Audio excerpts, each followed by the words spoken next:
are doing chapter 30 if you would like one of these fun shirts. They are available on eBay. However, they are more expensive on eBay because I had to factor in all the eBay fees. Because I'm sorry, but I'm not going to pay. I accidentally had my shirts wrong when my mother ordered, and I ended up having to pay a couple dollars for her to buy the shirt. And I don't want that to happen with any, no. So, if you buy from my website directly, I don't have to pay any additional fees. I just have to pay the cost of the shirt so I can have the shirts for less. However, if you want to, not buy them through mine, that's fine. They're also available on eBay. I need to work this weekend on getting them available on Amazon too. But it'll be the same as eBay. I'll have to price it higher to cover the Amazon fees. So anyways, that'll be a thing. I also need to do better descriptions because, I need to do better descriptions. Anyways, that is all. Today we'll be continuing Rainbow Valley by Lucy Maud Montgomery. Chapter 30, The Ghost on the Dyke. Somehow Faith and Carl and Una could not shake off the hold, which... Oh, that was violent. Okay, try it again. Somehow Faith and Carl and Una could not shake off the hold which the story of Henry Warren's ghost had taken upon their imaginations. They had never believed in ghosts. Ghost tales they had heard aplenty. Mary Vance had told some far more blood-curdling than this. But those tales were all of places and people and spooks far away and unknown. After the first half-awful, half-pleasant thrill of awe and terror, they thought of them no more. But the story came home to them. The Old Bailey garden was almost at their very door, almost in their beloved Rainbow Valley. They had passed and repassed it constantly. They had hunted for flowers in it. They had made shortcuts through it when they wished to go straight from the village to the valley, but never again. After the night when Mary Vance told them its gruesome tale, they would not have gone through or near it on pain of death. Death. What was death compared to the unearthly possibility of falling into the clutches of Henry Warren's groveling ghost?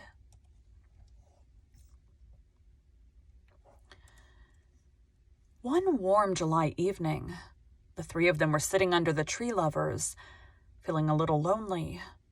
Nobody else had come near the valley that evening. Jim Blythe was away in Charlottetown, writing on his entrance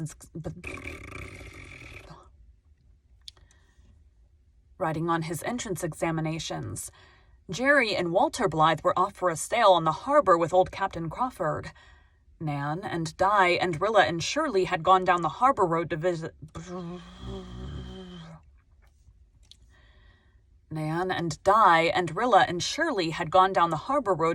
Kenneth and Persis Ford, who had come with their parents for a flying visit to the little old house of dreams. Nan had asked Faith to go with them, but Faith had declined. She would never have admitted it, but she felt a little secret jealousy of Persis Ford, concerning whose wonderful beauty and city glamour she had heard a great deal. No, she wasn't going to go down there and play second fiddle to anybody. She and Una took their storybooks to Rainbow Valley and read, while Carl investigated bugs along the banks of the brook. And all three were happy, until they suddenly realized that it was twilight and that the Old Bailey garden was uncomfortably nearby. Carl came and sat down close to the girls. They all wished they had gone home a little sooner, but nobody said anything. Great velvety purple clouds heaped up in the west and spread over the valley. There was no wind, and everything was suddenly, strangely, dreadfully still. The marsh was full of thousands of fireflies. Surely some fairy parliament was being convened that night. Altogether, Rainbow Valley was not a canny place just then. Faith looked fearfully up the valley to the Old Bailey garden. Then, if anybody's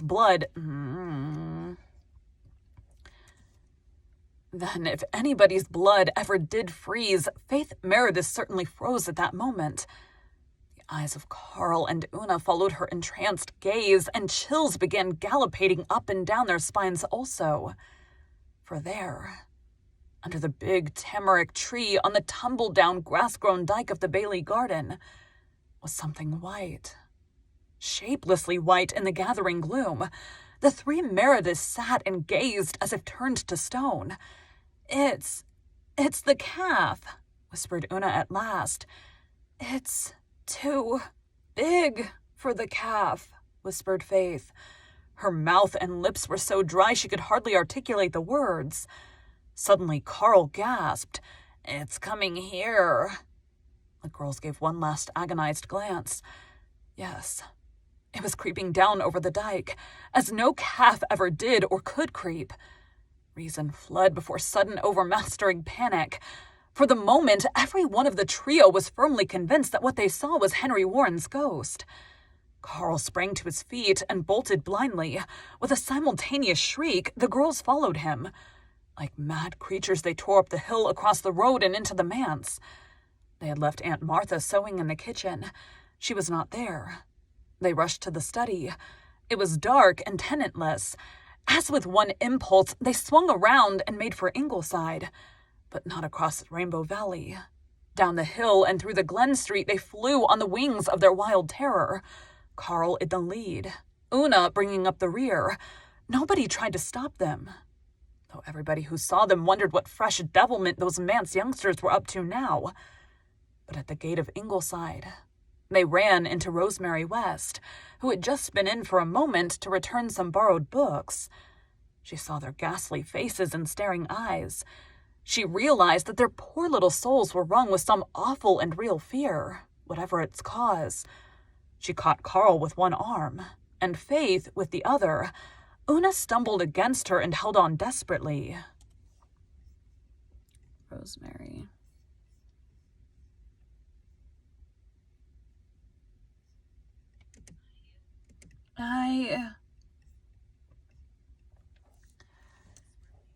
"Children, dear, what has happened?" she said. "What has frightened you?" "Henry Warren's ghost," answered Carl through his chattering teeth. "Henry Warren's ghost?" said amazed Rosemary, who had never heard the story. "Yes," sobbed Faith hysterically. "It's there, on the Bailey Dyke. We saw it, and it started to chase us." Rosemary herded the three distracted creatures to the Ingleside veranda. Gilbert and Anne were both away, having also gone to the House of Dreams. But Susan appeared in the doorway, gaunt and practical and unghostlike. "What is all this rumpus about?" she inquired. Again the children gasped out their awful tale, while Rosemary held them close to her and soothed them with wordless comfort. "Likely it was an owl," said Susan, unstirred. An owl? The Meredith children never had any opinion of Susan's intelligence after that. "It was bigger than 1,000,000 owls," said Carl, sobbing. Oh, how ashamed Carl was of that sobbing in after days. "And it groveled just as Mary said, and it was crawling down over the dike to get at us. Do owls crawl?" Rosemary looked at Susan. "They must have seen something to frighten them so," she said. "I will go and see," said Susan coolly. "Now, children, calm yourselves. Whatever you've seen, it was not a ghost. As for poor Henry Warren, I feel sure he would be only too glad to rest quietly in his peaceful grave once he got there. No fear of him venturing back, and that you may tie to, if you can make them see reason, Miss West. If you can make them see reason, Miss West, I will find out the truth of the matter." Susan departed for Rainbow Valley. Susan departed for Rainbow Valley, valiantly grasping a pitchfork which she found leaning against the back fence, where the doctor had been working in his little hayfield. A pitchfork might not be of much use against Hans, but it was a comforting sort of weapon. There was nothing to be seen in Rainbow Valley when Susan reached it. No white visitants appeared to be lurking in the shadowy, tangled Old Bailey garden. Susan marched boldly through it and beyond it, and rapped with her pitchfork on the door of the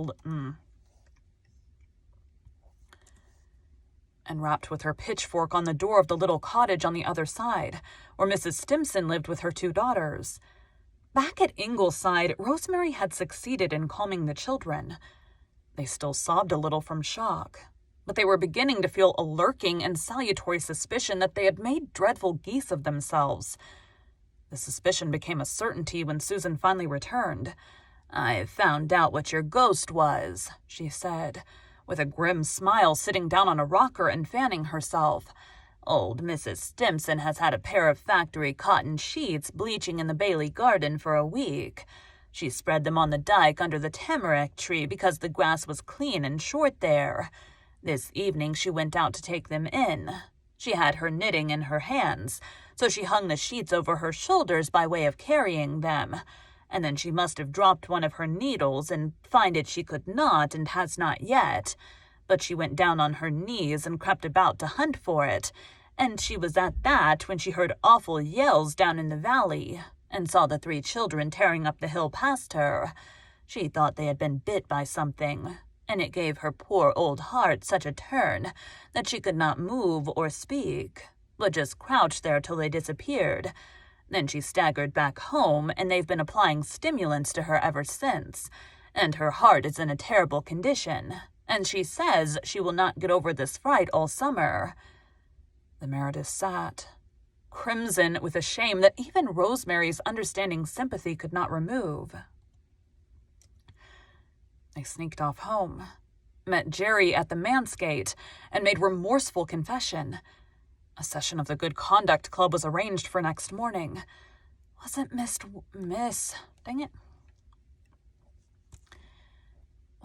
West sweet to us tonight? Whispered Faith in bed. Yes, admitted Una. It is such a pity it changes people so much to be made stepmothers. I don't believe it does, said Faith loyally. Thank you for joining Bite at a Time Books today, while we read a bite of one of your favorite classics. Again, my name is Bree Carlisle, and I hope you come back tomorrow for the next bite of Rainbow Valley.